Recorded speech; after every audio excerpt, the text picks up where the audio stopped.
Hello everyone, this is Pratima Kushwaha and you are watching my YouTube channel Didi Ki coaching. तो आज हम biology की पहली क्लास शुरू करते हैं जिसमें हम बायोलॉजी की हिस्ट्री के बारे में जानेंगे। तो आइए शुरू करते हैं। सबसे पहले हम बायोलॉजी शब्द के बारे में जानेंगे कि बायोलॉजी शब्द आया कहाँ से। तो देखिए, बायोलॉजी शब्द का सबसे पहले इस्तेमाल 1802 ईस्वी में लेमार्क और ट्रेविरेनस ने किया था। अगर बायोलॉजी के शब्द के बारे में हमें जानना है तो हम इसे दो भागों में तोड़ सकते हैं। सबसे पहला है बायोस और दूसरा है लोगोस। बायोस का अर्थ होता है लाइफ और लोगोस का अर्थ होता है स्टडी, यानी कि study of life is called biology.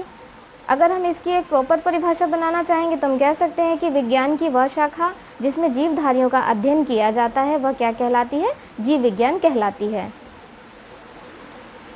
अब बायोलॉजी को दो ब्रांच में बांटा गया है, ज़ूलॉजी और बॉटनी। ज़ूलॉजी के बारे में जानते हैं। तो ज़ूलॉजी के अर्थ को जानने के लिए भी इसे दो भागों में तोड़ा जाएगा। पहला भाग होगा ज़ियोन और दूसरा होगा लोगोस। ज़ियोन का मतलब होता है एनिमल, यानी कि जंतु, और लोगोस का मतलब आप पहले ही जान चुके हैं, स्टडी। तो the study of animal is called zoology, यानी कि हम हिंदी में बोल सकते हैं कि जीव विज्ञान की वह शाखा जिसमें हम जंतुओं का अध्ययन करते हैं वो क्या कहलाती है? जंतु विज्ञान कहलाती है। ठीक है, आगे बढ़ते हैं। 384 से 322 ईसा पूर्व में अरिस्टोटल बोलिए या अरस्तु बोलिए, इन्होंने एक किताब लिखी थी जिसका नाम था हिस्टोरिया एनिमेलियम। इन्होंने इस अपनी किताब में ज़ूलॉजी और बायोलॉजी के बारे में अच्छे से बताया हुआ था, इसीलिए इन्हें फादर ऑफ बायोलॉजी या बायोलॉजी का जनक या ज़ूलॉजी का जनक भी कहा जाता है। किसे कहा जाता है? अरस्तु को।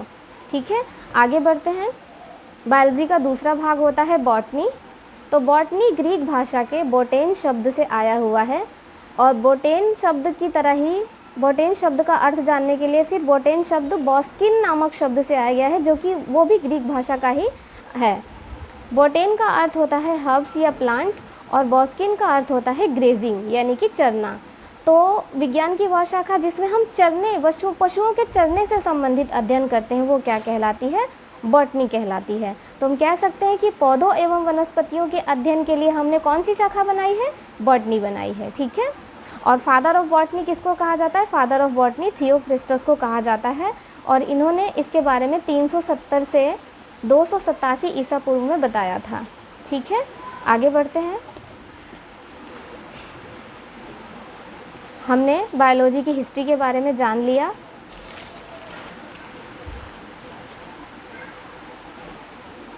तो जैसा कि हम सभी जानते हैं कि इस धरती पर किसी भी जीव जंतु का या किसी भी पदार्थ का जो निर्माण हुआ है वो सबसे छोटे कण से हुआ है। ठीक है, तो बायोलॉजिकल ऑर्गेनाइजेशन के बारे में हम बात करते हैं।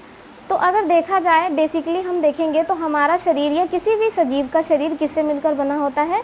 सेल, यानी कि कोशिका से मिलकर बना होता है। और सेल से क्या बनता है? टिश्यू बनता है। टिश्यू से क्या बनते हैं? ऑर्गन बनते हैं। ऑर्गन से ऑर्गन सिस्टम बनता है, और ऑर्गन सिस्टम जब आपस में मिलते हैं तो ऑर्गेनिज्म बनता है। ये तो हमने बायोलॉजी के बेस पे बात कर ली। लेकिन अगर हम थोड़ा डिटेल में जाएंगे, लेवल ऑफ ऑर्गेनाइजेशन पढ़ेंगे, तो देखिए हमारे धरती पर जितनी भी चीज़ें हैं वो किससे मिलकर बनी होती है? छोटे छोटे कणों से मिलकर बनी होती है। तो बात कर लेते हैं हम एटम्स की। तो आप जानते हैं एटम्स के बारे में, एटम्स का मतलब होता है परमाणु। ठीक है, तो हमारे पृथ्वी पर जो भी चीज़ है वो परमाणु से मिलकर बनी हुई है। तो सबसे पहले हम एटम की बात करेंगे। एटम से मिलकर मॉलिक्यूल बनेगा, मॉलिक्यूल से मिलकर प्रोटोप्लाज्म बनेंगे। प्रोटोप्लाज्म का मतलब होता है छोटे छोटे ऐसे जीव जो कोशिका से भी छोटे होते हैं। ठीक है, प्रोटोप्लाज्म से मिलकर क्या बनेंगे? सेल बनेंगे। ठीक है, सेल से मिलकर टिश्यू, जैसा कि हमने ऊपर देखा, टिश्यू से मिलकर ऑर्गन बनेंगे, ऑर्गन से मिलकर ऑर्गेनिज्म बनेगा। ऑर्गेनिज्म, जब बहुत सारे ऑर्गेनिज्म एक जगह इकट्ठे होंगे तो पॉपुलेशन बनेगा। पॉपुलेशन, जब ढेर सारी पॉपुलेशन एक जगह आती है तो वो कम्युनिटी बन जाती है, और कम्युनिटी मिलकर क्या बनाती है? इकोसिस्टम बनाती है।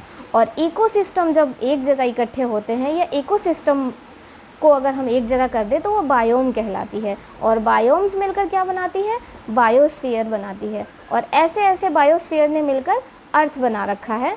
और अर्थ कहाँ पर है? हमारे सोलर सिस्टम में है, और सोलर सिस्टम जब बहुत सारी मिलती हैं तो वो गैलेक्सी कहलाती है, और इसी तरह गैलेक्सियों से मिलकर हमारा क्या बना है, यूनिवर्स बना है।